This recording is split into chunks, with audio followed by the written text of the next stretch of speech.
at the end of the day, the one thing I could say, like, we have successfully done throughout the course of a band, we've prioritized like making records fun for ourselves, making it inspired.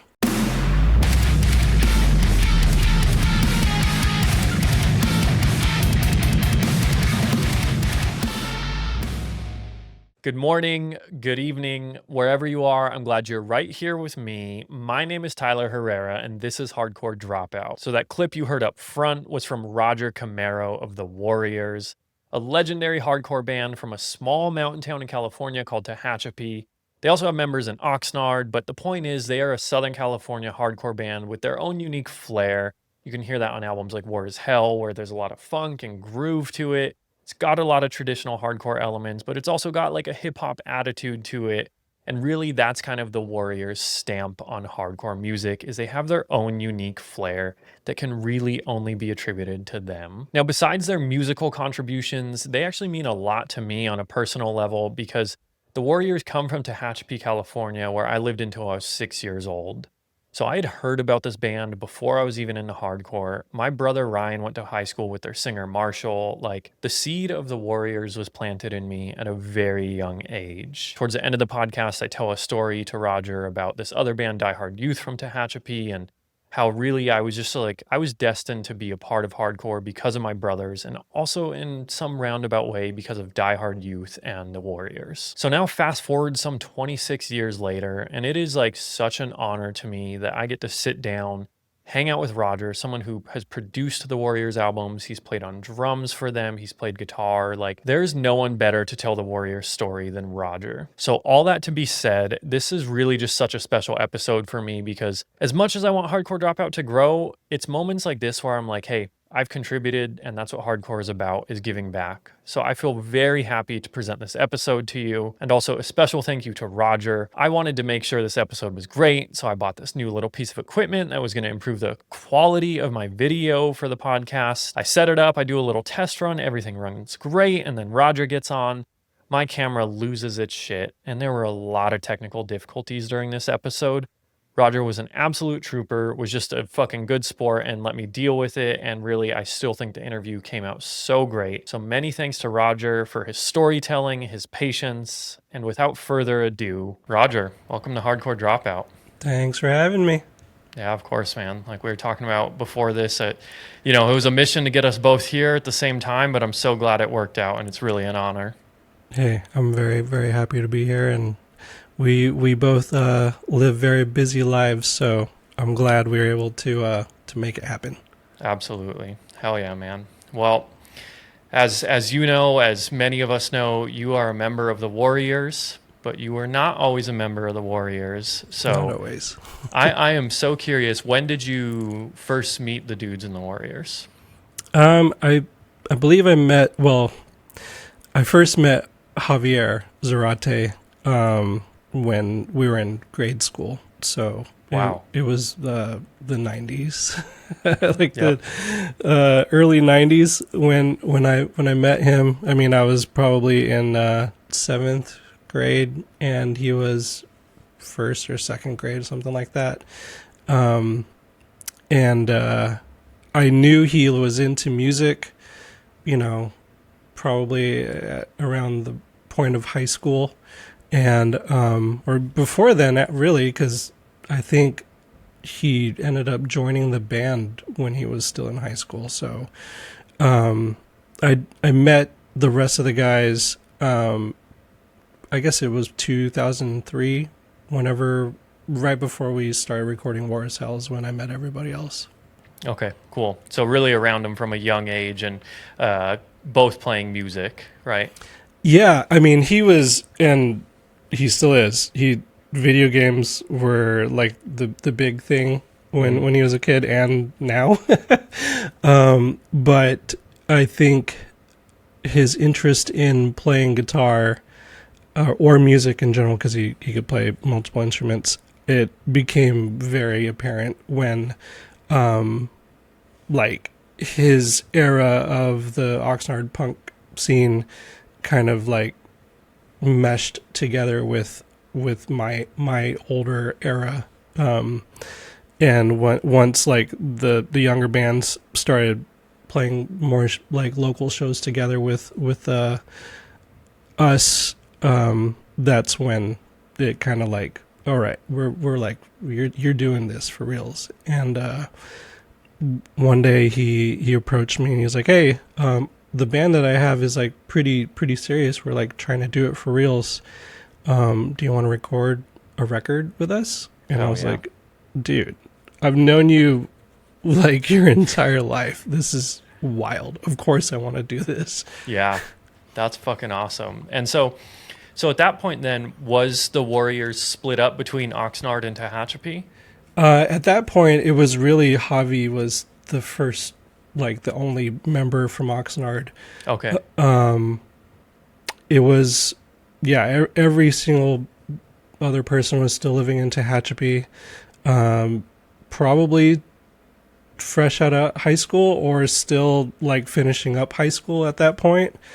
So I think by the time we were actually recording War as Hell, if I'm not mistaken, I think some of the guys were already were in college. Maybe Marshall was already living in Long Beach, perhaps. Okay. I know Danny and Donnie both went to school like around the LA area. Okay. At least Danny did for sure. And I think Mike, bass player, was still holding it down in Tehachapi. I could be wrong about that. Everybody kind of floats around the Tehachapi zone and Southern California like constantly. Yeah, 100%. That's so funny because that's, even as I was doing some research for this episode, just brushing up on Warriors history, I was like, man, I cannot draw the line for like where every member is at any given time, you know? Right. Yeah, I mean, I would say once I joined the band to start, I mean, when I started playing in the band, I still wasn't a member of the band necessarily. Mm-hmm. I was still considered a fill-in member. But probably around 2006, 2007 is when like Charlie joined the band. Okay. Playing, basically taking over Danny's spot, I believe. Okay. I mean, this band, if you guys know the Warriors and you've seen the Warriors, you've seen a lot of different people on stage. Absolutely. over the past 2 decades plus. So the timeline of when Charlie joined the band is a little fuzzy for me. But it had to have, I think probably 2006, 2007 is probably pretty around there. And then a bunch of other, like a lot of drummers came from the Oxnard scene, whether it was Kyle Garcia or Matt Anderson. Those would be like the two like most heavily toured guys that have played drums besides me. And Danny Lopez played bass for a year or two before Joe Martin joined the band and kind of evened out, like, here's the people that live in Tehachapi, here's the people that live in Oxnard. Yeah. And Marshall moved to Spokane, I think like 15 years ago or something like that. So wow, okay. He's long been away from California. And now I have joined him in the Pacific Northwest. Yeah, really just sprawled out all across the map. Like hearing all that, I'm like, man, Warriors is kind of just like an essence and an institution, and you guys kind of just come in and out as time goes on. We really do. I mean, no doubt about it. I've toured for a period of time with them. Took a very long break. I think I filled in for Donnie playing drums in 2005, 2006, we did a Comeback Kid tour. We did a Parkway Drive tour. And then right before Danny Lopez joined the band, it was the first record we did for Victory, Genuine Sense of Outrage. I ended up playing bass on that record because Mike P quit the band during the writing of it. And so having played bass on the record, there was this opportunity to go to Australia with Parkway and then do a Euro run with them also. And so it was like, yep, I want to do that, guys. Please make sure that I'm there. Yeah, you're just like, where do I sign? Like, just tell me where, I'll be there. Like, yeah, that's fucking awesome. That was certainly a legendary experience right there. And then after that, I started touring with RX Bandits as their sound guy pretty much full time. So from there, Danny Lopez ended up playing bass after that. And then it wasn't until 2009, 2010, when we made See How You Are. Okay. I'll just go ahead and say it. I think I pretty much kicked Kyle out of the band so that I could play drums on the record because I'm a fucking asshole. On record, I'm here for it. You know, I mean, we're cool. Like cool. much love to Kyle. But yeah, it was a kind of thing where we're gonna make a record. We hadn't had any songs written. I had a direction of where I would want the record to go, and in my mind I was like, I gotta play drums on this record. Yeah, that's how it's gonna have to go down that way. Yeah. And then from there, that kind of solidified the lineup for the 2010s with me on drums. It's not like we did a whole lot in that time frame, and honestly there's probably a couple shows that I couldn't play drums on, so Matt Anderson played some of those shows. Wild. But yeah, for a very long time, it was Javi and Charlie on guitar, Joe on bass. Okay. Name a member on drums, and Marshall, of course. Fast forward now to, we made Monomyth in 2018, same lineup. We did 1 week with Terror up the coast and all got COVID before it got popular. Damn. And then the pandemic happened, and that was that.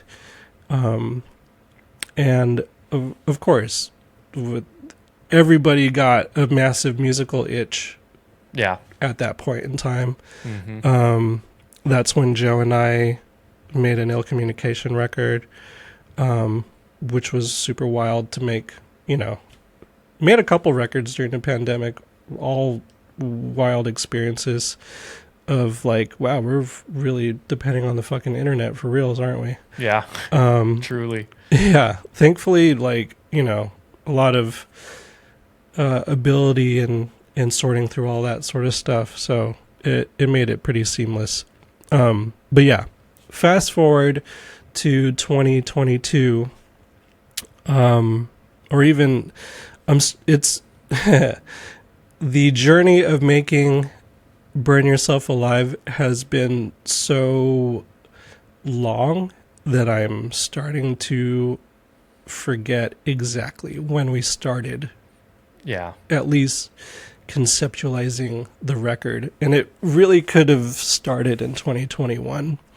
But I think we really got underway in 2022.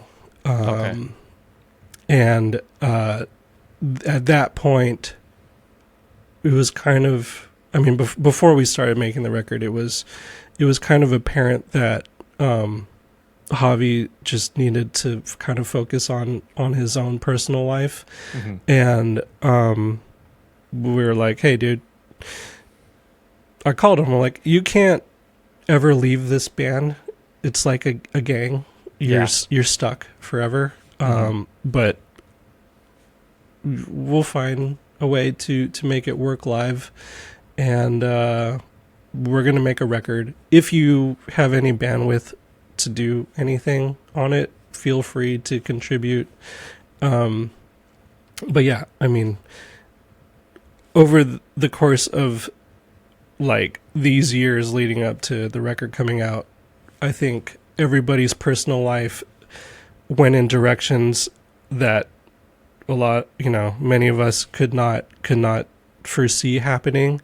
And the lifestyles of how we lived and how we made music and made records, all of that changed during the writing and recording of this record. So eventually it just turned into like, we got to figure out how to just fucking finish this thing. Yeah. And like still feel remotely sane and feel good, try to feel good about what it is that we made, because it was life itself was so challenging for some of us. Making this record was like beyond what any of us could have imagined it being in terms of challenges and difficulties.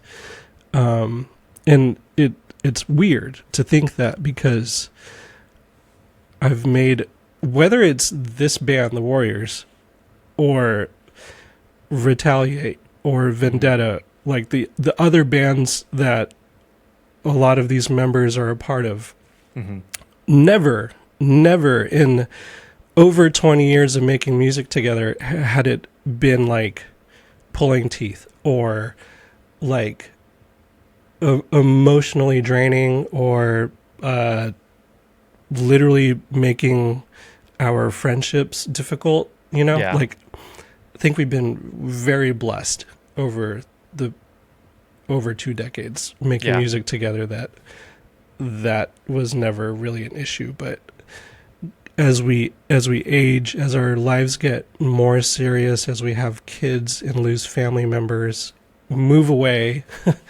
like the dynamic of how it all used to transpire, once you start eliminating those comforts, it like changes the scope of like everything that we do. So yeah, we basically had to go into survival mode to like finish this record. And I mean, maybe there's something to be said for like having a lineup that made like 3 records together and then kind of changing it up a little bit. It changed the dynamics of things. Like, I never like, I was for sure, like, I would never play guitar in the Warriors. Wild. I would just, I'm happy with drums. I don't, like, Javi and Charlie are here. Sure, we'll make records that, like, I'll play guitar on, but when we play live, that'll be the lineup, Yeah. So when it came to, when we realized, like, oh shit, Javi's not available to do whatever it is that we're going to do, we certainly were like, well, let's get somebody else to play guitar. And we're like, fuck, we've had like the same family of band members for years. Yeah. We're not going to bring a new person into this. Yeah. Let's ask Matt if he wants to like join the band again and play drums on the new record, and I'll play guitar, and we'll see how it goes. Oh yeah. And I'm not trying to say like Matt joined the band and everything got weird. Like that was not it. It was just like all the other things in life brought us down this path. And I guess being the captain of the ship in terms of productions of records for all this time, and very much being able to like move into a studio and like live out making a record for X amount of time, with that dynamic being like fully gone, Yeah. and me not being as present as I used to be, it like changed the trajectory of how we were able to make this thing happen. Absolutely. Yeah. I mean, COVID was such a massive paradigm shift on so many levels. And I think you see it a lot in music. Records are made remotely now, a lot, it Yep. seems like, and then also all the interpersonal relationships, for you guys, especially as a band that's like been around for so long, had members dedicated for so long. Like, it sounds like it sounds like everything got shaken up, and this is just kind of how it landed when everything came back down to earth. Was it just made sense for you to play guitar? Yeah, yeah, yeah. It's still weird. Yeah, I bet. We've for the first, like, from January, I mean, really December, from December until no, sorry, from January until April, Hmm. we played at least one weekend of shows every month. Okay. And even by the end of it, I was like, this is still fucking weird Yeah. playing guitar in this band. But hey, it makes it like exciting in a different way, I guess. Yeah, 100%. Switches things up, Yeah. Well, connects so many dots for me because again, I had really been curious about your trajectory in the Warriors, and especially because again, geographically, a very spread out band, Yeah. But we have to talk about War is Hell because Yeah, for sure. Let's do it. what a legendary hardcore album with so much lore behind it, and just this is what I love about hardcore is you can have an album like War is Hell where it stands the test of time and even 20 years later is still influencing people, and you can just say War is Hell and people know exactly what you're talking about, which is so cool. But I'm curious, 20 years later, when you look back on that record, Yeah. walk me through that process. What was it like? Making that record. Well, back then, I had a shared recording / rehearsal space in Ventura. Okay. It was shared with the rest of my band in No Motive, and friends from other local bands. The Whereabouts. One of my very close friends, Armand, plays guitar in the band Night Demon. He had his recording studio under my like recording studio / rehearsal room. Okay. We had ours, me being on the second level, his being on the floor level. Like a classic rehearsal space, there is no such thing as soundproofing, Yeah. right? Mm-hmm. While some rehearsal studios you could like push the wall, it like flexes because it's so shitty. Mm-hmm. This was all like cinder block, and sure, there's probably some insulation and there was drywall and shit like that, but it was not soundproof. So there was the dynamic of, hey guys, let's just chill out a little bit. Armand's doing some shit. Probably shouldn't record probably shouldn't record vocals right now. Yeah. And I'm sure I was fucking raining on his parade on whatever he was recording at that time. Mm-hmm. But this was, I still can't remember what time of the year it was.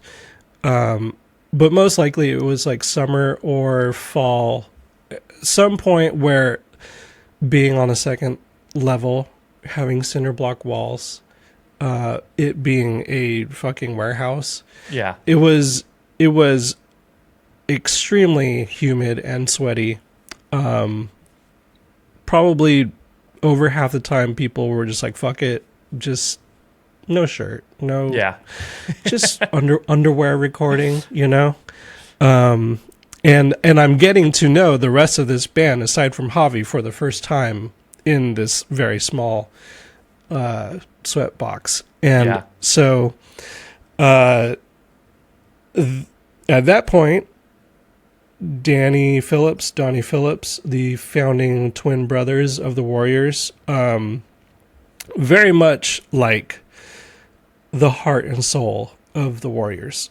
Mm-hmm. And I mean, they have not been in the band since 2006, and they are still heart and soul of this band.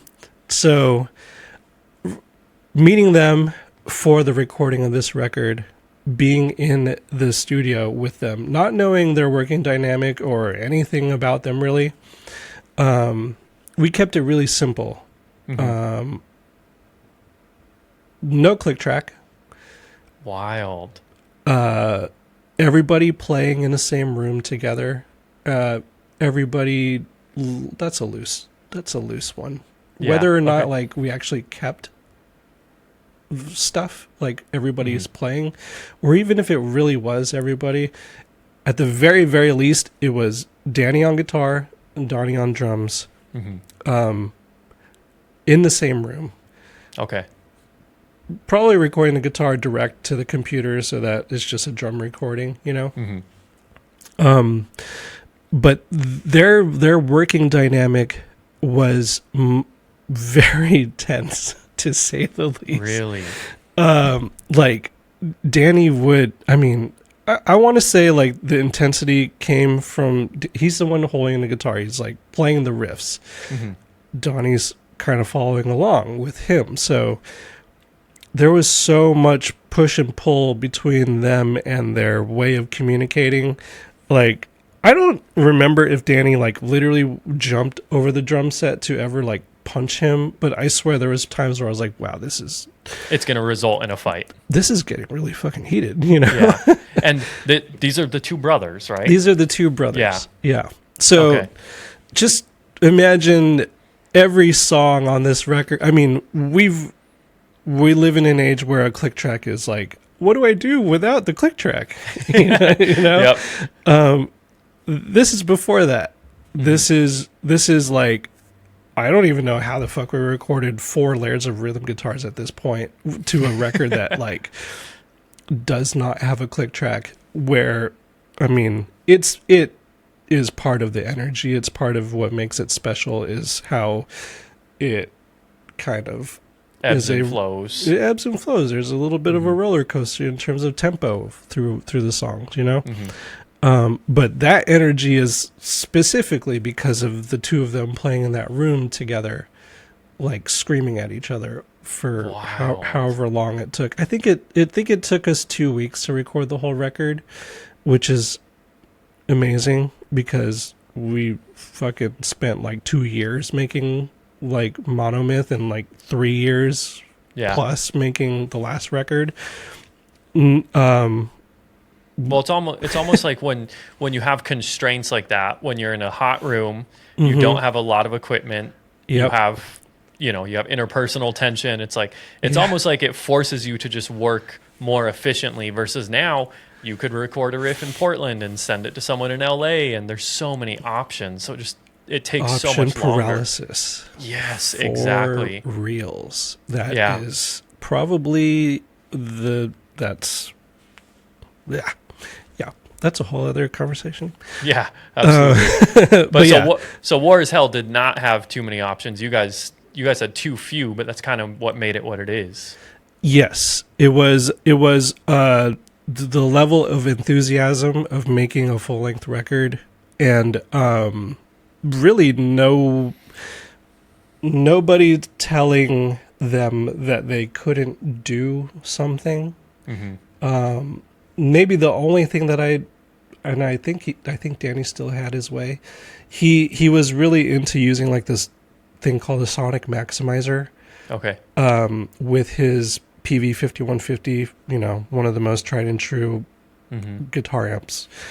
It's just this thing that like made it sound like a certain way. And to me, coming from like being in a like, I guess, more rock, like No Motive at that point was still like a punk band that was going in like a rock like direction. And so it was a lot about guitar tone and being Yeah. precious about guitar tone. And so when he brought this thing that like sucked out guitar tone, I was like, oh, what the fuck is this thing? But I'm pretty sure he got to use it. But we layered so many different guitar amps and guitar tracks that it all evened itself out in Yeah. a giant mush that is War as Hell.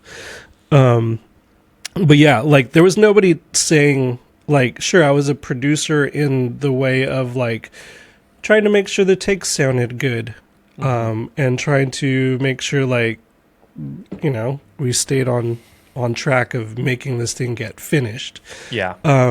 But for real, like it was the first full-length record that I did producing a band on a label that wasn't a homie local band from Oxnard or somewhere else from Southern California, like DIY style. So for me to use the term producer is kind of funny because the fact is I was like 26 or 24 or 26. I had no fucking idea what I was doing. All that happened was that No Motive made a record on Vagrant and we produced it ourselves. And so the label gave us a recording budget, which we used to buy recording equipment, which I used to make War as Hell. And it wasn't even like I went and bought the home studio where you see all kinds of fancy shit. It was like a basic, here's a computer. Here are like literally two interfaces that turn mic signal from analog to digital, very basic. And one vocal preamp so that like we could record vocals like better than just directly in there. So it wasn't fancy by any means. And it was like advanced enough to feel like it was a studio, but primitive enough where I couldn't totally fuck it up recording it going into the computer, which is funny thinking about that computer now because it was like a custom built thousands of dollars computer that would overheat on a regular basis because we're in an oven. And so there would be times where we're like, hey, I can't get the fucking computer to turn on. You guys want to go hang out outside and like not sweat in here? Yeah. Like, go get coffee or go buy sunflower seeds at the gas station or something. Yeah. And then wait around for an hour while the computer cools down, right? If anybody who might have recorded with me from like 2004 to 2007 probably knows exactly what I'm talking about. Probably spent more time hanging out in an alley or a parking lot than we did recording because of that fucking computer. But yeah. What a trip.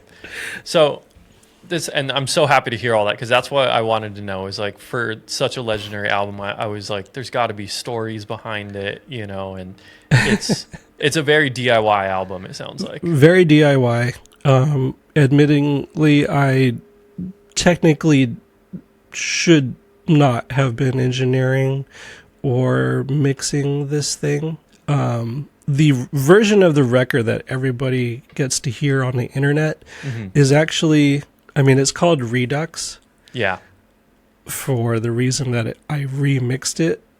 Yeah. Thankfully, the first press of War as Hell sold out, and Eulogy was like, hey, you guys want to do another run?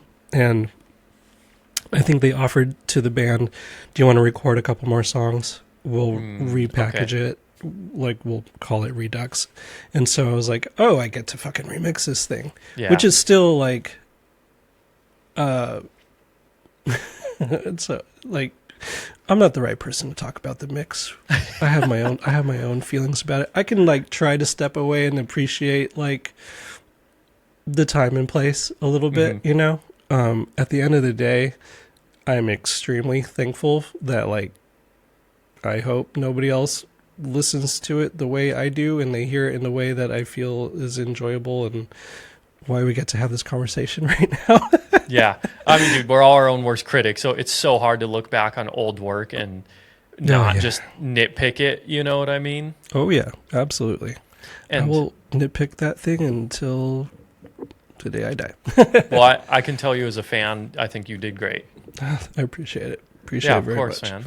I am curious though, musically, when you look back on War is Hell, what stands out to you on that album? Um, the the reason why I say there was nobody to like set rules or put boundaries or tell us what we couldn't do. Mm-hmm. There's so much weird shit going on. Um, like whether I had like a weird delay pedal or like wanted to put like guitars through certain plugins to make it sound fucked up or chop up the audio. Mm-hmm. Just all these little weird tricks that ended up becoming like an integral part of every record from then Yeah. on.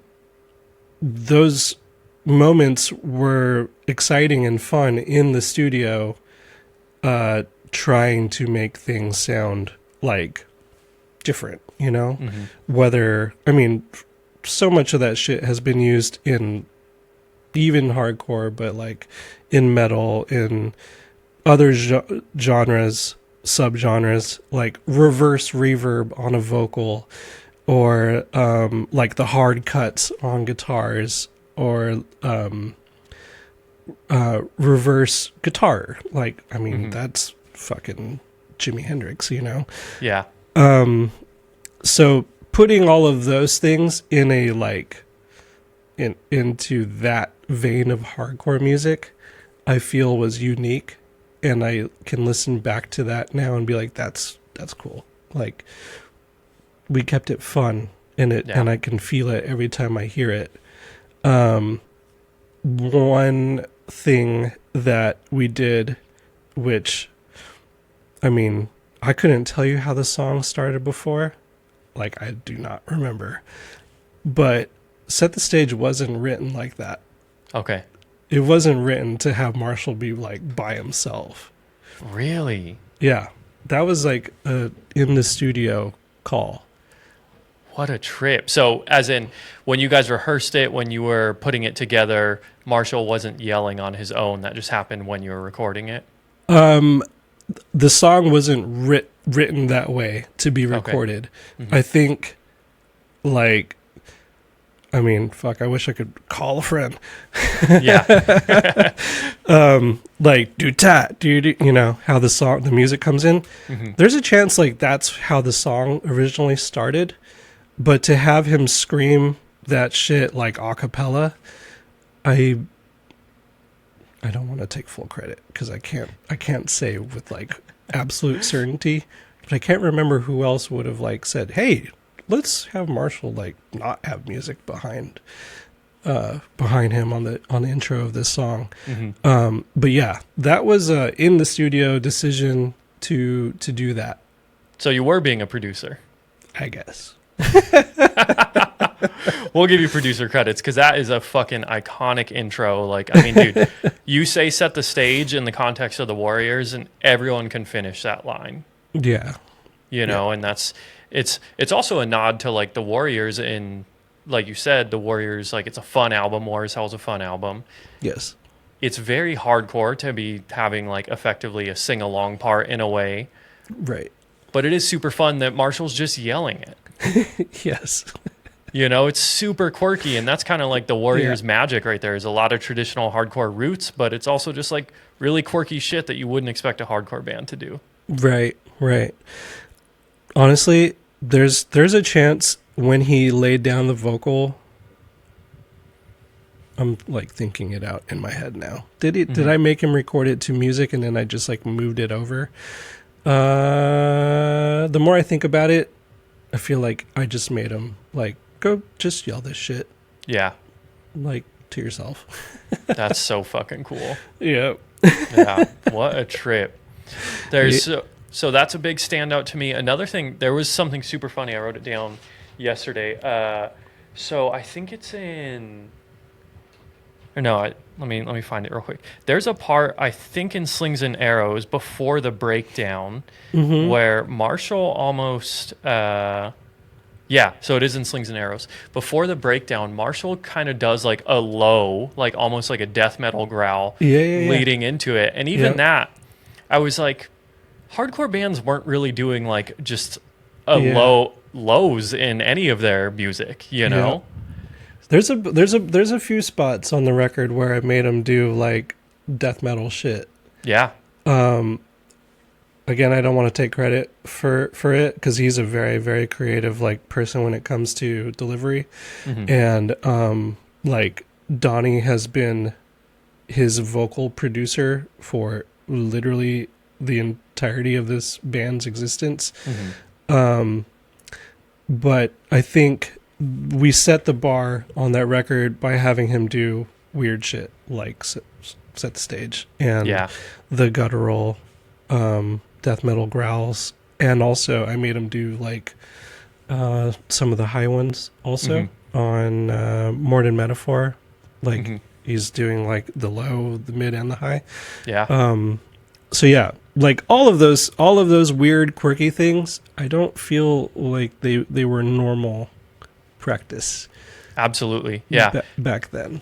Yeah, and that's what I'm saying. As in preparation for this episode and stuff, I was listening to War is Hell a lot, and I really started to realize, like, man, all this signature stuff from you guys is really stuff that's just like out of the box, especially when you think about the time that you guys were doing it. Yeah, it was a special time. The like the hard cut guitars, I did that shit so ignorantly. Hmm. I mean, any like real engineer, any real producer would like take a look at those guitar tracks and be like, "Holy shit! What the? This is legitimately like gouging audio. This is like as ignorant as it gets. The performance of it and the editing of it, but I mean, it is what it is. You hear it. There's, I think there's something to be said for the fact that it's loose. You know, Hmm. you hear, you know, for the most part, more often than not, a hardcore, a metalcore, aggressive band, if they're going for like that super choppy, tight guitar, Hmm. it's performed. Like Yeah. they did a billion takes to make it that Yeah. slash editing. This in 2003, it's a little more YOLO. Yeah. To like Danny's an amazing guitar player, but like, did I have the ear or the that all dialed in to like be tight about Mhm. certain stuff? We had 2 weeks to make this fucking record, Yeah. and we were trying to go overboard and like record 2 tracks of guitar for the left side, 2 tracks of guitar for the right side. That's a lot of performances between him and Javi, Yeah. and trying to like get all of this done in this amount of time. It was and the literal ignorance of like not knowing like exactly what I was doing. Yeah. It just became what it is, for Yeah. better or for worse, right? Like, I mean, shit. You listen to, with the exception of Genuine Sense, a Cameron Webb production, like, of course, through the timeline, I made everybody play tighter. We spent more Yeah. time. The production evolved, thankfully. Absolutely, as it should, But again, a lot of those best albums are the ones that have kind of the naiveness to them, where it's Yeah. like you Yep. were more concerned about just making the album than you were perfecting it. Totally. And that, what you said, perfecting a record, Yeah, that's like at this point to our detriment. yeah, 100%. Yeah, like we said earlier, just like option paralysis when you have so much on the table and you can't really get it over the finish line. Like Yeah, versus War is Hell, you had no choice but to just get it over the finish line. absolutely. Yeah. And I mean, there's something, like I said, and I've said it on many interviews, Danny and Donnie, like their stamp on this band, like Mhm. this is so much of their energy for the way this record is, Yeah. Like, sure, Danny played guitar, Donnie played drums, but they were just as much the producers of this record as I was. Yeah. That's so fucking cool. Well, on that note, them being the heart and, just such a core element of like the Warriors sound, like I wrote some things down to describe the Warriors, and to me, signature Warriors are heavy, they're groovy, they have very, very unique guitar leads. Yep. And then there's also an element of attitude that I think comes from Marshall, 100%. Yeah. And I would say those are kind of like the tenets of the Warriors sound, but I'm curious from your perspective to you what the Warriors sound has become. You nailed it right there. I mean, we've made Danny play guitar on every record, put some sort of lead on every record after he left. Probably the most on this last record, on Burn Yourself Alive, is like the most output we were able to get out of him. And with Marshall, I mean, he is a signature sound. He is a signature performance, His voice, like his actual voice has evolved over the years, as would anybody who records for their first record as a fucking teenager, He's certainly gone on his journey.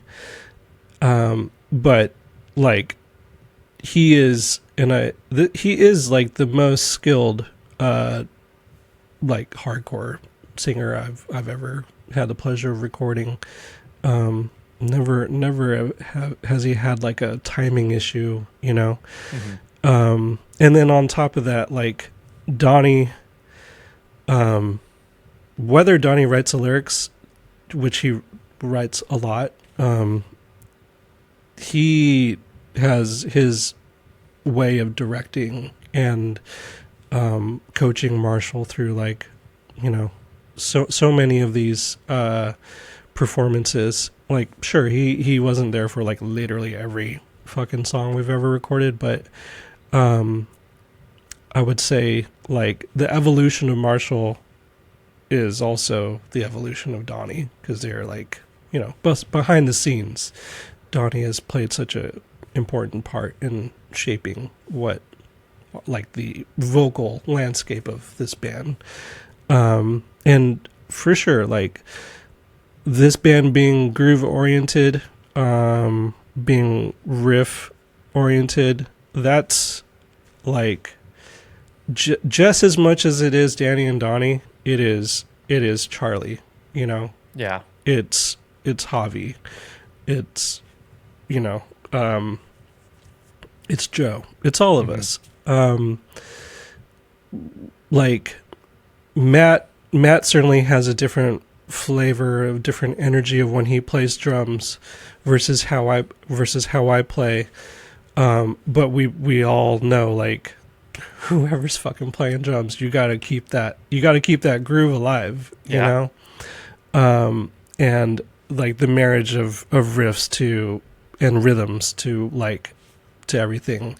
It's all intentional, at this point of the band's existence.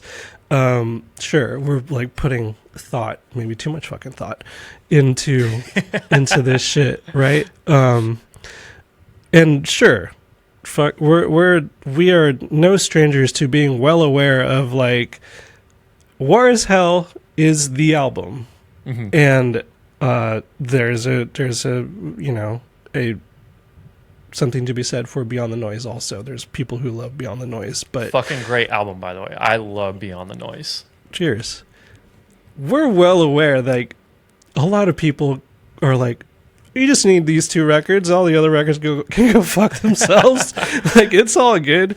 But our thing is, like, we know we cannot write War Is Hell. We can't rewrite any either of those records, we're not even gonna fucking try to rewrite any of that shit. It's like, you listen to the timeline of the band, like every record's pretty fucking different from the other. Like there has not been like a straight up like all love to Pennywise, but we can't do that, right?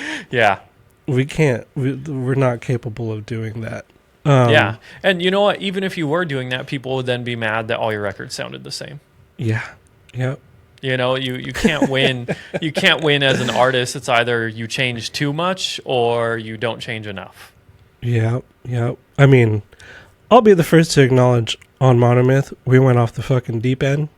Anybody who survived listening to that record, like, do you feel like you were on drugs? Like, there's a reason for that, you know? Yeah.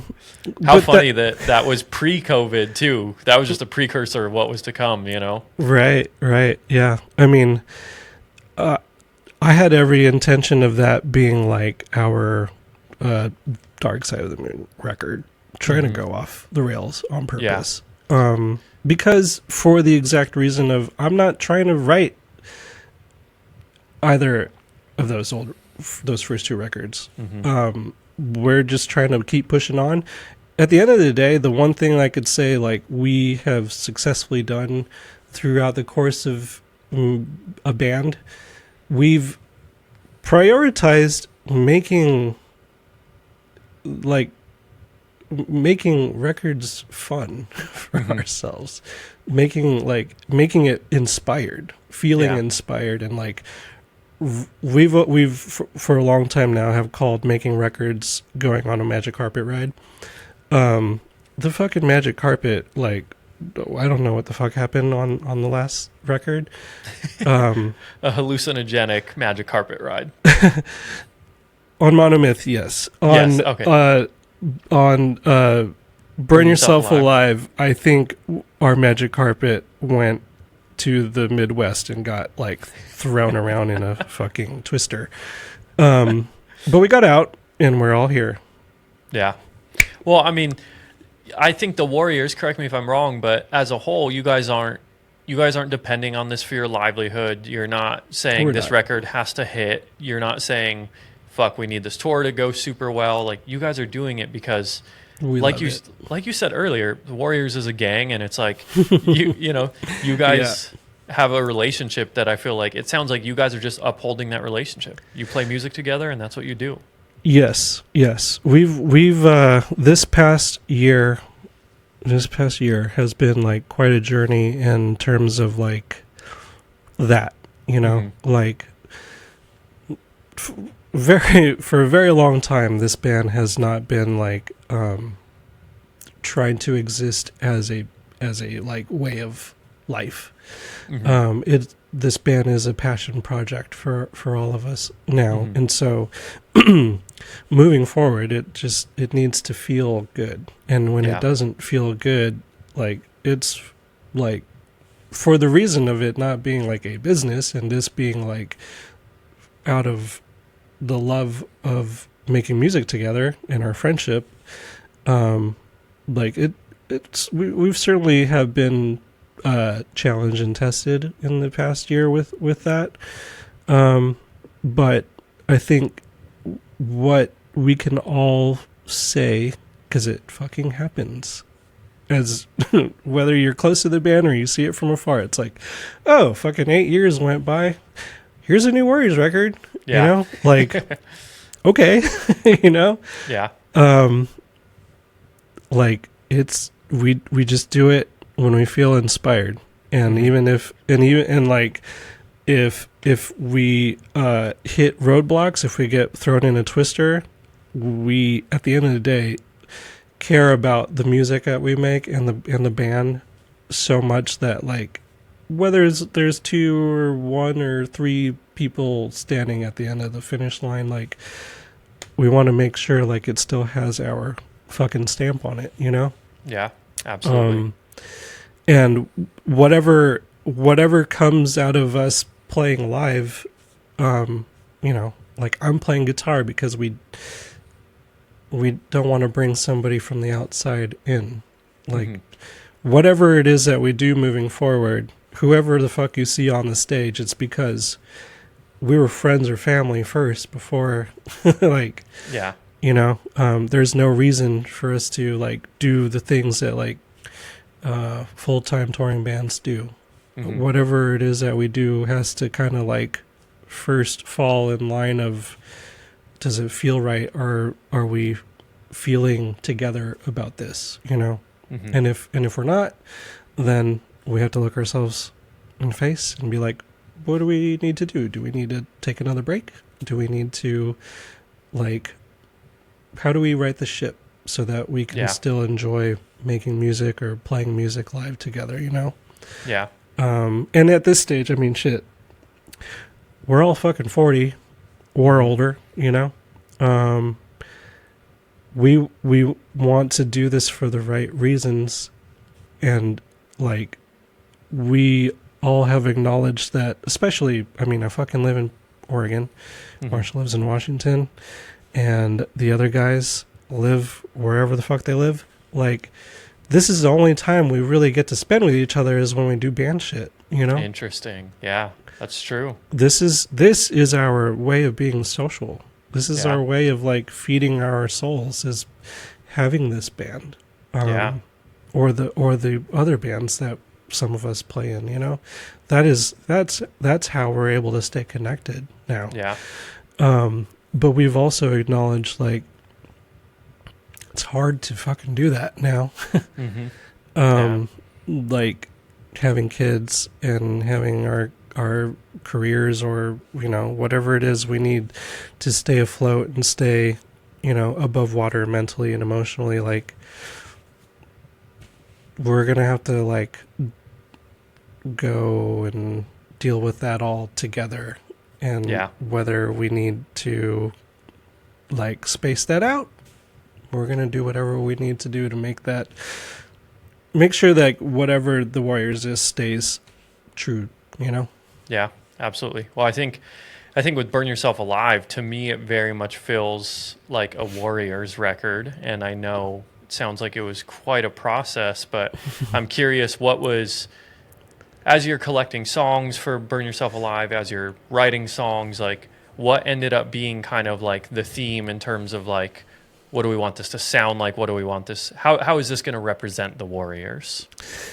So when we write, whether it's me or Charlie or Joe or Matt, or Donnie or Danny, Just going on down the list. So many cooks in his kitchen. None of us write music alike, Mm-hmm. We all have our own flavor. So to try to find a direction of where to take a record, which explains like why does Monomyth sound the way it does. It's like, hey, everybody throw your fucking 2 cents in this and we'll try to make it work, Yeah. I think having done that and being super stoked on that when we came together to make this record, same thing, throwing all of our ideas into a giant pot and seeing what works and what doesn't work. And I think some of the tension and some of the dynamic came from like the point of figuring out where to actually take this thing, because honestly, like, my songs are more like melodic. Mm-hmm. Charlie's songs are like have a specific inspiration to them, and that could be outside of the box also, Yeah. And so as we're compiling all these ideas, trying to find the similarities, trying to find the things that like work, and as you can hear from the fucking record itself, it's like, well, this is like, they made a hardcore record, Mm-hmm. We made a record that sounds cohesive for the most part. And I think like there was turmoil and challenges in being able to get to that point. Mm-hmm. And was everybody along for the ride all the time? No, Mm-hmm. things, ideas and songs and communications were hit with lots of, obstacles along the way. But being the person who has to put this shit together, especially like I lived in California for half of like the journey of this record and finished it here, to the point that Charlie had to fucking fly out here. Damn. And I had to like quickly put a recording setup together so we could record in the basement of the house I lived in. Damn. And then, still fly to California and like add some more shit, or have our friend Chad Walker do some engineering at Joe's studio. At a certain point in time, I had to just be like, I just got to do this. I don't know if everybody's going to like be on board with where this goes, but it has to go somewhere. Yeah. And like, whether you like it or not, I have to be the one to do it. Yeah. I've been the person that does it. Yeah. And I've tried to like make sure everybody's happy for the past 20 plus years. And I feel like it came naturally. Yeah. And on this record, it just didn't. Okay. And I feel like a lot of that is because, like I said, we all have our own style. We all try to bring something to the table, and like, not everybody's fucking ideas made it through. So like, what you hear is what was cohesive. And again, this is a kitchen of myself, Charlie, Joe, Matt, Danny, and Donnie. Probably fucking missing somebody. Yeah, no kidding. Damn. So, along the line, people are going to be disappointed, but I can say without a doubt that everybody gave as much blood, sweat, and tears into this thing as much as they possibly could, and then some, Yeah. And like, it is a labor of love. It's it's the most exhausted record I think we could ever possibly make, Yeah. when we sorry. I was just going to say that's so interesting because you guys did really boil it down to a really, like you said, cohesive sound, a cohesive album. And when I heard it, the word I thought of was like, it's a very forthright album. It feels very like straight and true to the Warriors and represents who you guys are. And it's essentially like where we want it, like, maybe not everybody, but that's where we decided to go. Like as a majority. Yeah. It could have gone like in many directions. It could have gone like, we certainly talked about not Monomyth Part 2, but like going and pushing the boundaries. Yeah. And seeing where we could take it next. But whether it was coming to the realization that that's not actually feasible for how we are like operating as a band in the sense of our literal availability to be in the same room, and also like our mindsets and our desires of what we want individually. Yeah. There was times where I thought to myself, just start another band and have it sound like that.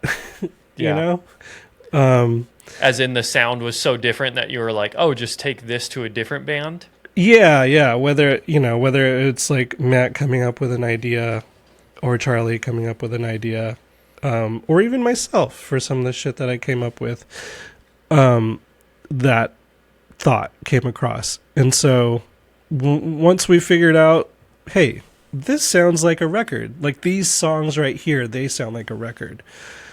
that's when we started it to like feel like, okay, we're going somewhere with this. Yeah. And whoever, like, I will, I've been very open about like people having different opinions on what they wanted it to sound like, but at the end of the day, like, everybody did the very best they could. Charlie flew to fucking Portland to Yeah. record guitars, like Yeah. like we have day jobs, we have families, like, Yeah. of And course. you're all pushing 40, so it's like you got limited energy too. Let's be real. Yep. So yeah, whether whether all of us liked it or not, everybody went along with it, Hmm. and you know, we fucking burned ourselves alive. Yeah. Well, that's something I want to talk about too. Is that the themes on this album are so cool and like honestly very introspective and like reflective. And I don't know where the inspiration comes from, but it does seem like there was a lot of growth on a personal level on this Yes, album. I mean it's like I've been like a fucking broken record, and we put everything we have into the thing. Hmm. We gave it all we got, as much as humanly fucking possible. Yeah. Like, you talk to our significant others and they will be like, yep, Yeah. that fucking thing, that journey lasted a long time. Didn't Yeah. think it would ever end, you know? Um, Exhausted all the avenues, Yeah. to try to get this thing to be what it became. Hmm. And yeah, I think we can all appreciate that it's a cohesive record. It has an energy, the theme, the lyrics, most of them written by Donnie. Hmm. It captures like it captures the struggle, Yeah. you know, Definitely. Yeah. and it's just about as real as it fucking gets, you Yeah. know. Um, And that's again why I said, the word I think of is like forthright, is it feels so like true and authentic in such a like really like razor sharp way where like nothing is masked on this album. It's all no. just right there for you to just like take it all in. Yeah, yeah, and I mean, I feel like we've well aware like how challenging being in this band is, um, and like there's like all the love and respect and like gratitude to Pure Noise for being down for our Hmm. band and putting out like these last two records. Like they know we're not a touring band, Yeah. but like they have love for our band, as Yeah. you know. Um, so yeah, there's nobody that's like telling us what we have to do. So like, we just want it to feel so badly, want it to feel right whenever it is that we do some shit together. Yeah. But yeah, like during the process of making the last two records, we were like, I don't know how much more I have in my soul to do this, Yeah. And like when we made Monomyth, we kind of like hey, this is probably it, let's go out with a Wow. bang. And so when we started talking about making another record, some of us in the band or even like around us were like, what? You're going to, what? I thought that was, I thought you made the documentary about it being like, that's it. Yeah. You're going to do another one? We're like, can't help ourselves. Just want to make another one. I don't know. Let's Yeah. do it. And through, this journey, it's like, I don't know if I could fucking do this again, but hey, I fucking talked to Joe like a week ago. I talked to him last week, and we were, trying to work out like how we're ending the year with the shows that we got lined up, Mhm. and what the future looks like.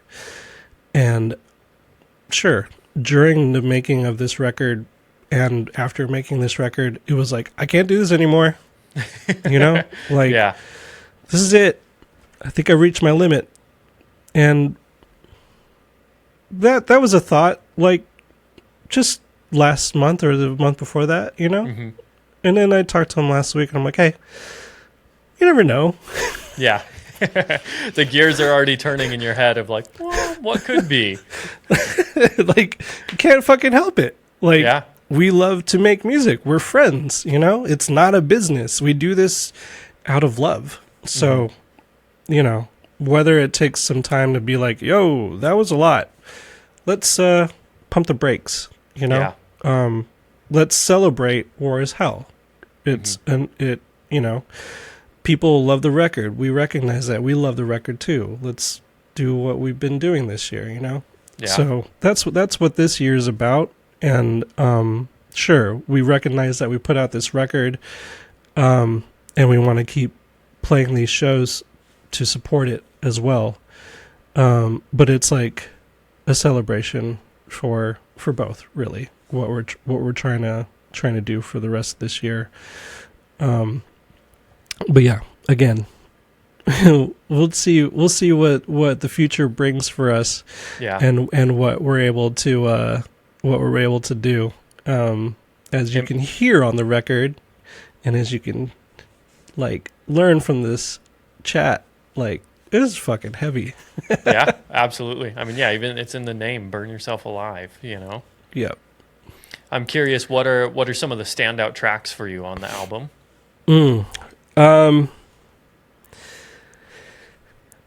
I would say Drowning Okay. is a big one for me. Also, Those Who Know Why. Mm-hmm. And Perfidia. And Man, Perfidia is fucking great. hell yeah. Yeah, when I heard Perfidia, I was like, man, this is like a very like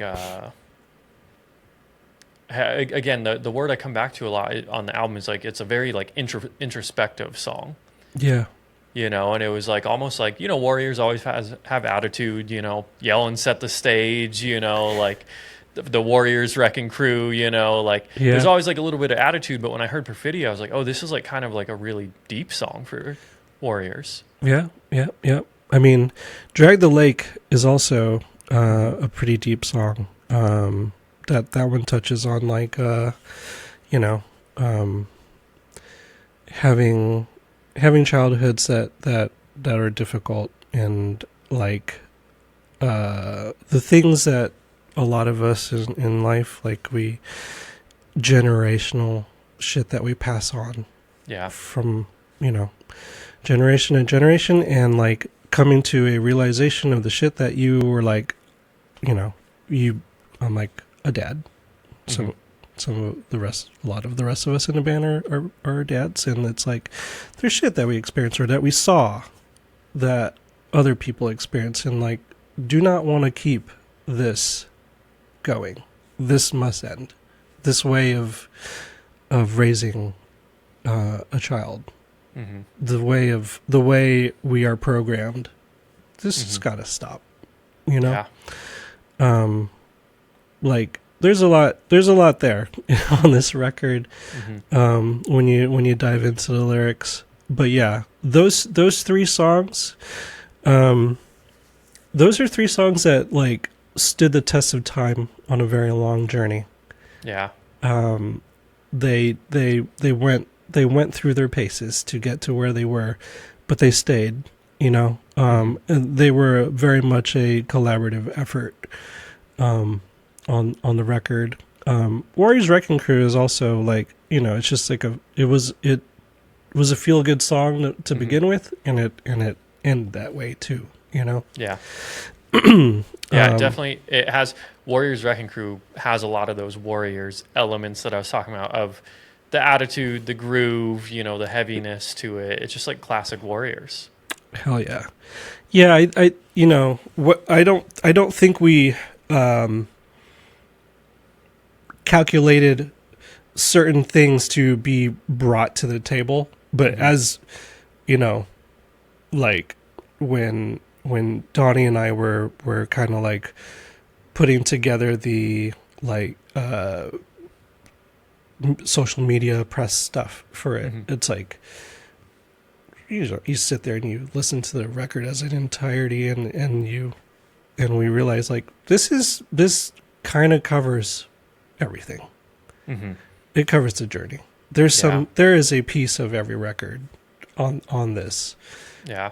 And I mean, we've been playing music together for a very long time. It, I think, somehow naturally kind of gelled together that way, you know? Yeah.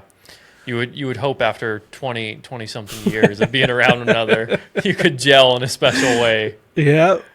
I mean, again, you move some members around, and we are like 3 or 4 other bands.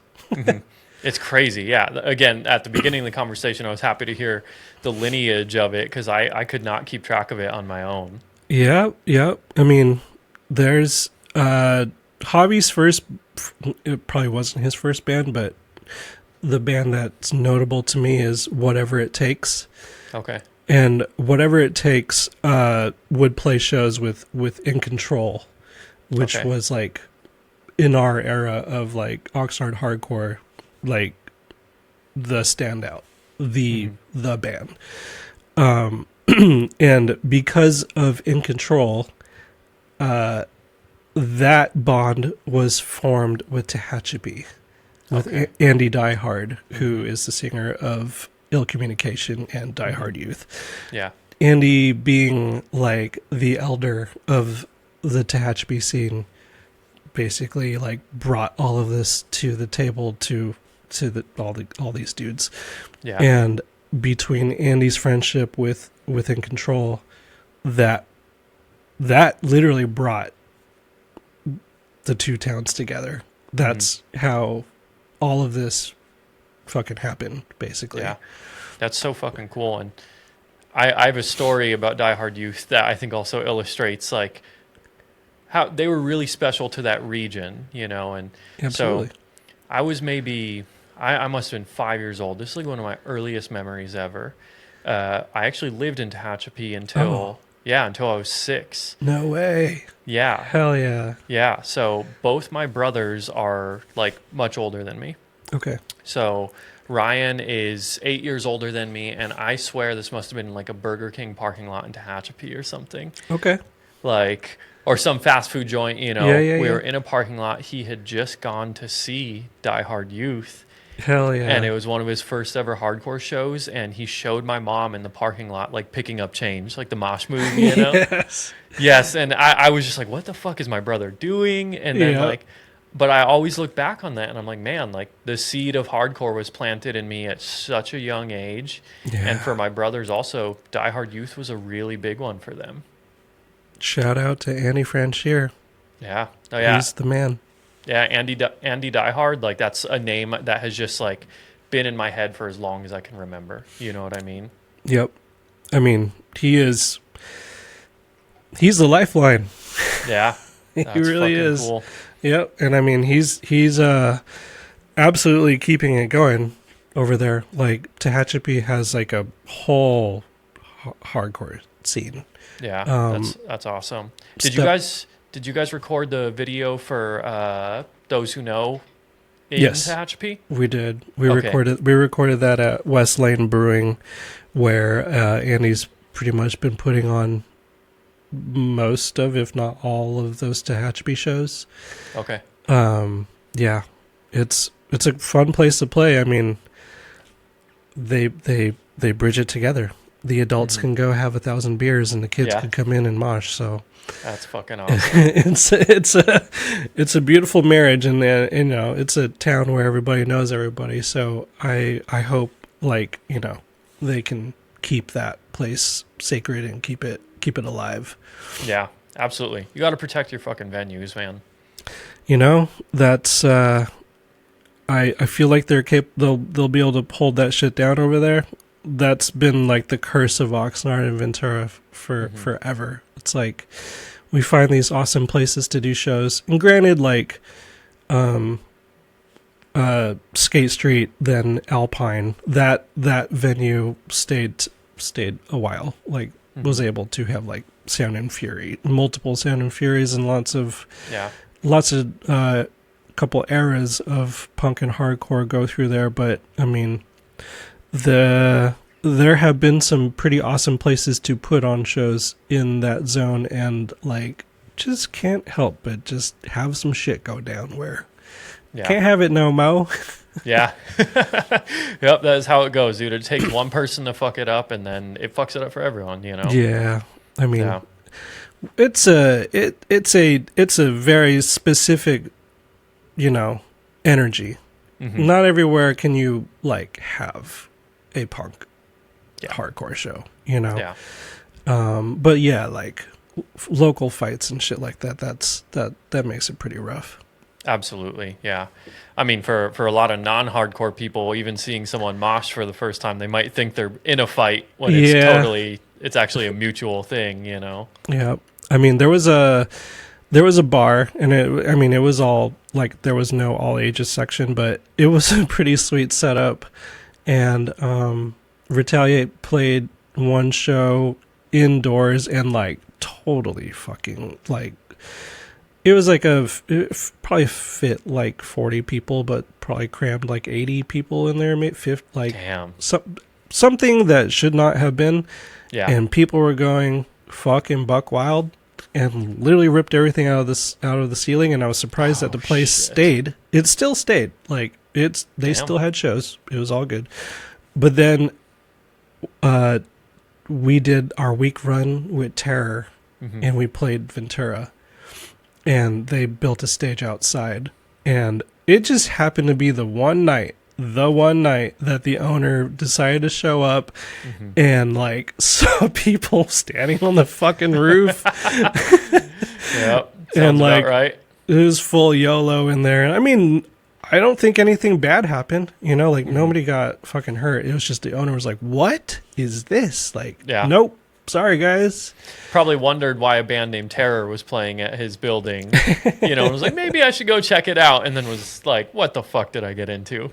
Yeah, I mean, I feel like they had put on quite a few shows. So, like, I think it was just that one is perfect storm, I guess.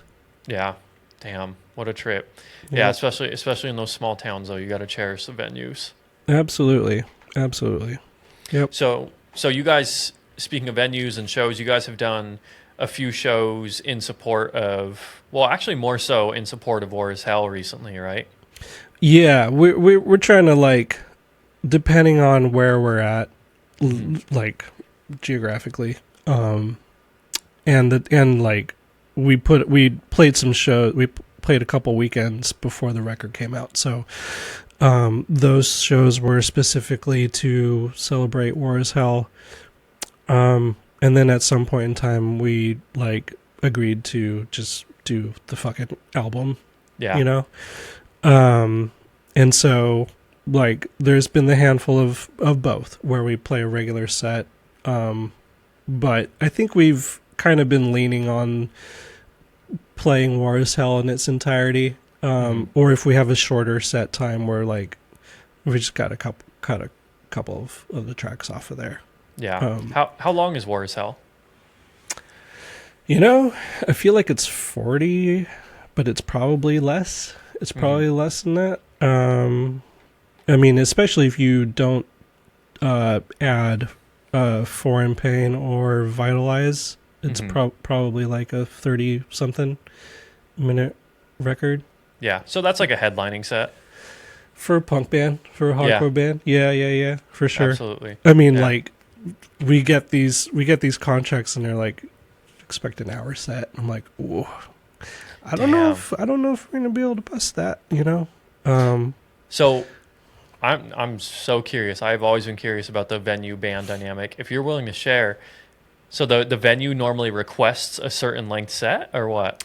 Well, I think it's traditional where like a headliner plays an hour, right? Okay. It's just like a textbook kind of thing. Like Yeah. Headliner gets an hour. The main support band gets 45 minutes. Mm-hmm. That Okay. sort of thing. But I mean, we've for the most part have been playing like, super mellow DIY run, Mm-hmm. like not like the man Yeah. run venues, but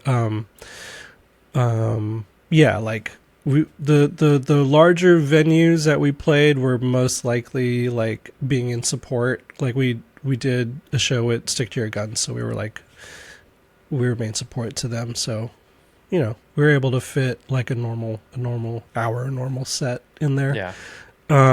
Was then that at Brick by Brick? that one was at the observatory. Okay, that's right. Yeah. Yeah, that was a great show. You did back to back though, right? Was it Brick by Brick and then Um, Observatory? we did observatory and then we did Bakersfield the next day. Okay. By ourselves in Bakersfield, but the Brick by Brick was the last weekend that we played. That was Okay. actually in March, not April. We did Brick, and then we did a show in Oxnard. Okay. Cool. Yeah, and both of them were basically War is Hell sets. Mm-hmm. Like I think we realized at that point, like that they were the last two shows that we played. There's a point in the set where it seems like we get tired and Yeah. everybody out there gets tired.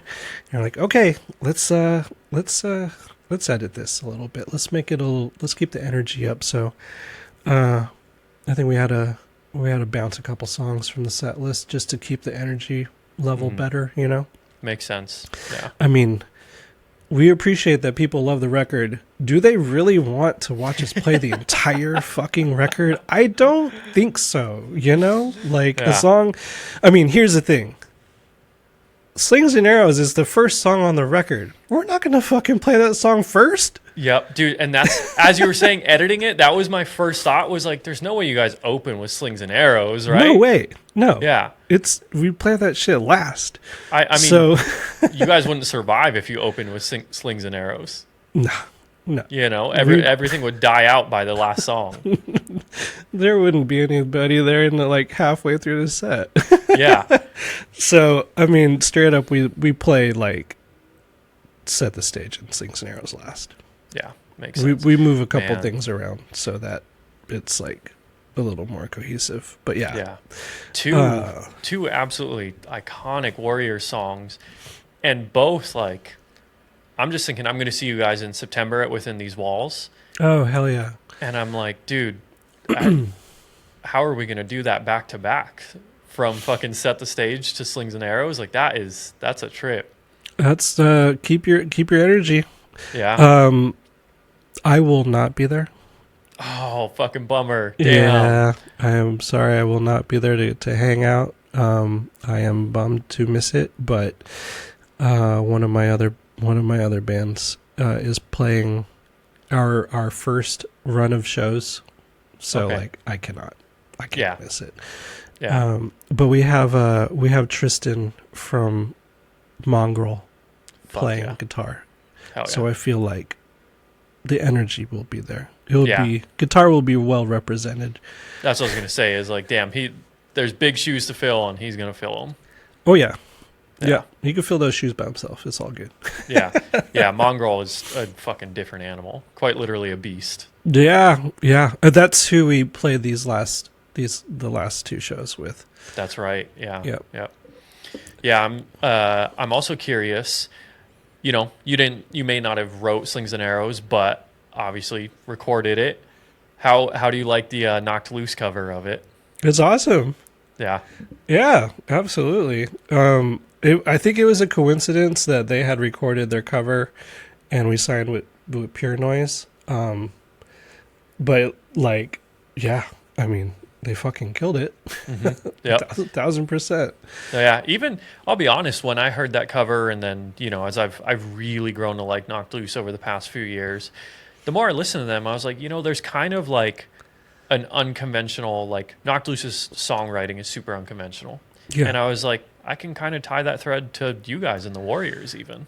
Yeah, I could see that. Yeah, 1,000%. They have their own thing going down, and it's super awesome to see. And I mean, it's like also mind blowing to see too, right? The Yeah. like enormity of it. Yeah. Um, Well, actually, that's something I'd love to ask people who've been around it for a long time is what do you think of how big hardcore has gotten? I personally I think it's fucking awesome. Mm-hmm. Um, like hardcore is for the children. I Mm-hmm. feel extremely lucky to be like 45 and playing in hardcore bands Mm-hmm. and have literally anybody give a fucking shit about us. I feel extremely lucky about that. Mm-hmm. We will all say that Mm-hmm. like from the heart.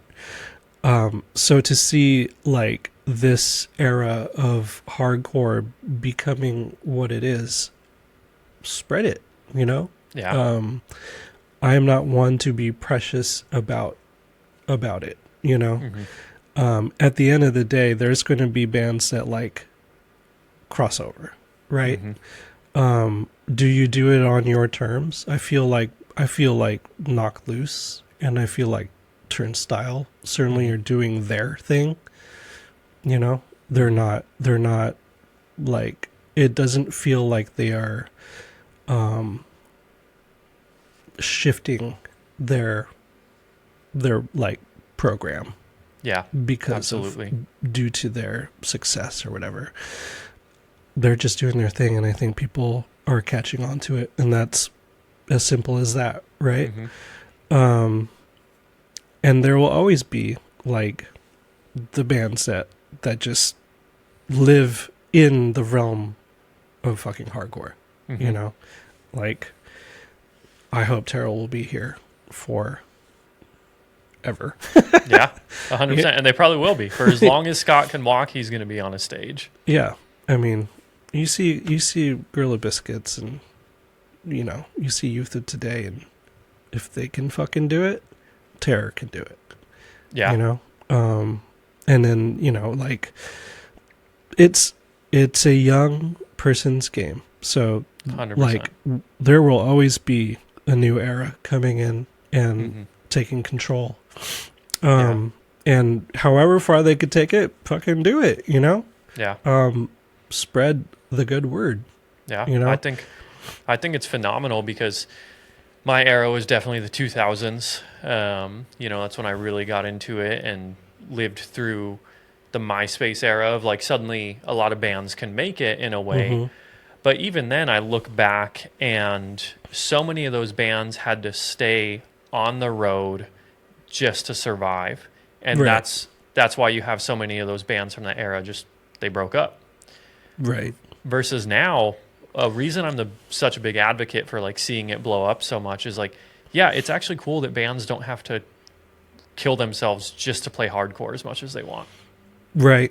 I just think it's so cool that the ceiling definitely is raised for hardcore, but like I said, the floor has raised as well, and it's cool to see bands not just have to grind and grind and grind just to get 50 Yeah. bucks a night, Yeah. you know? I mean, I feel like I'm a little out of touch with like how bands operate on the road now. Hmm. Whether like for the amount of bands that are doing their thing, like what is the percentage of hardcore bands that are actually like going on full US tours? Like how like I did when I was Yeah. their age. Yeah. 100%. Versus like doing shorter runs or like doing a weekend around a festival or something like that. Like, who's fucking grinding it out? I mean, I know, of course, there are bands that are doing it, but like for the amount of bands that do exist, are there as many that are like going on the road and staying on the road? Yeah. Yeah. I mean, it definitely seems to me like it's like the barrier to entry is obviously lower because you can put stuff out on the internet so easily. Right. And then it does seem, and again, this is just speculating. I have not gotten any insider information, Yeah. but I think it seems like there's more infrastructure around the touring. So a label can help you get out on the road Right. without losing money, So Yeah. that's kind of what I see is it seems like the support and the infrastructure is there Mm-hmm. where you're at least guaranteed a good little run where you're not just going to lose money the whole time. Sure hope so, because it ain't it like it was a little more affordable to tour 20 years Yeah, ago true. than Yeah, it is now. So yeah, to think of these younger bands that are doing the thing, and it thing everything costing as much as it does now, it sounds kind of insane to me. But yeah, like, I this is what keeps it going. Also, right? hmm, So yeah, it 100%. it is exciting to think, like it will never die. Yeah, 100%. Even as this bubble may burst one day, and that ceiling may come down, like hardcore's still gonna happen. Yeah, it You know. always has. Yep. Since day one, it never ever really stopped. Right. Yeah. Yeah. Well, Roger, seriously, thank you so much for coming on tonight. Like, this has been so cool, not just to get context on this record we all love, but also to hear about the new one, and then even now to get some of your perspective on hardcore. Like, thank you so much for being here tonight. Oh, my pleasure. Yeah, man. Pleasure is all. Yeah, yeah. Thank you. Yeah, of course, I man. appreciate you reaching out, and I'm just happy to chat about this stuff and go down memory lane Yeah. and have the opportunity to like share our journey that we've been on. It's been a very long one. Yeah. Well, I can tell you as someone who one of the first ever albums I got handed was War is Hell, and then I got to be there for Beyond the Noise, and like to see this journey and to see you guys still putting out such good music is fucking awesome. So any Appreciate that. of course, man. Any last shout outs or thank yous? Oh man, oh man. Um, you know, I'm going to say obviously thank you, Tyler. Of course, of course. And shout out to Pure Noise for supporting this band. And thank you from the bottom of our hearts. Everybody who has supported our band for over 20 years and has ultimately kept giving us reasons to still exist beyond our own desires of hanging out with each other, like Hmm. we still do this because when we go and play shows, there are people out there still losing their shit over those songs that mean a lot. So, as long as we can keep it alive, we'll find ways to keep doing that. As long as people want to be there with us. Yeah, it's fucking awesome. Well, as history would tell, I think people are going to want to be there for a long time. Your band definitely has a grip on a lot of hardcore. I appreciate you saying that very Yeah, much. of course, man. Cool, man. Well, have a good night, and we'll talk soon, and hopefully I'll catch you at a show one day. Someday, somewhere. Yeah. Absolutely. I hope so. Hell yeah. Thanks, Roger. Thank you. Take care. Yeah. See ya.